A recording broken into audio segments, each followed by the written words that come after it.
누구에게나 마음 깊은 곳 나만의 성소가 있습니다.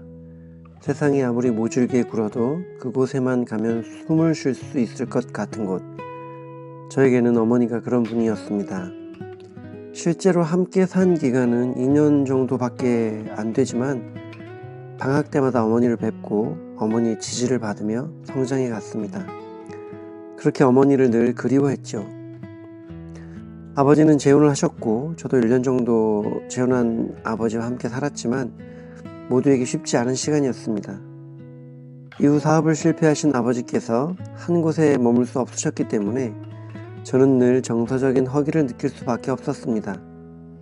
친할머니의 보호와 큰 고모님의 재정적 후원이 있어서 경제적으로 힘든 적은 없었습니다. 하지만 어디에도 소속이 될 수 없어 애매한 위치로 인해서 정서적인 갈증과 불안 가운데 성장했습니다. 집은 있었지만 가정은 없었죠. 그 차가운 결핍의 계절을 견디게 한 건 어머니를 향한 그리움이었습니다. 끝까지 재혼하지 않으시고 저에게 미안함을 표현하신 어머니로 인해 엇나가지 않고 바르게 성장할 수 있었습니다. 어딘가에 나를 온전히 사랑해주는 어머니가 있다. 그 한 줄기 믿음으로 저는 제 마음 안에 어머니라는 거대한 성소를 지어 올렸습니다.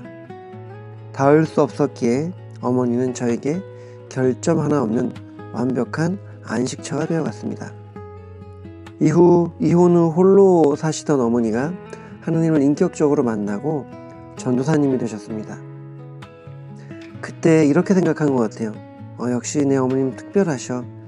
그 고통의 세월을 하나님을 만나고 기도로 이겨내셨구나. 저에게 어머니는 고난을 신앙으로 승화시킨 거룩한 승리자처럼 여겨졌습니다. 자식으로서 느끼는 연민과 성도로서 느끼는 존경심이 뒤섞여서 어머니는 제 인생에서 비판할 수도 또 의심할 수도 없는 성역이 되었습니다. 저는 늘 약자인 어머니의 편이었습니다. 아버지에게 상처받고 홀로 세상을 견뎌온 그 연약한 여인을 내가 지켜드려야 한다고 믿었습니다. 상담 사례를 살펴보아도 종종 이런 경우가 있죠. 약자인 어머니 편에 선 자녀들과 이로 인해 아버지와 정서적 거리가 점점 더 멀어지는 경우 말입니다. 군을 제대 후 어머니와 1년 정도 함께 살면서 성경을 배웠습니다. 제가 목사가 된 후에도 제 설교의 바탕에는 그때 어머니와 함께 나눈 복음이 흐르고 있었습니다.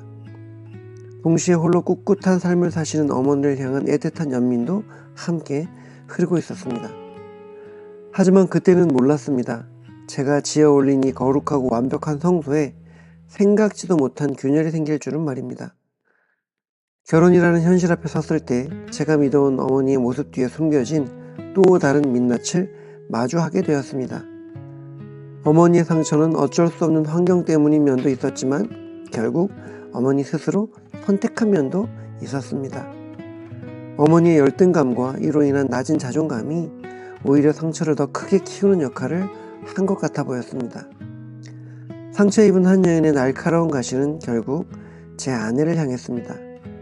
그 어머니의 민낯을 보면서 많이 당황스러웠지만 그 일로 인해 비로소 정서적 독립을 이룰 수 있었습니다. 이제 그 아프고 조금은 불편한 진실에 대해 이야기해 보려고 합니다.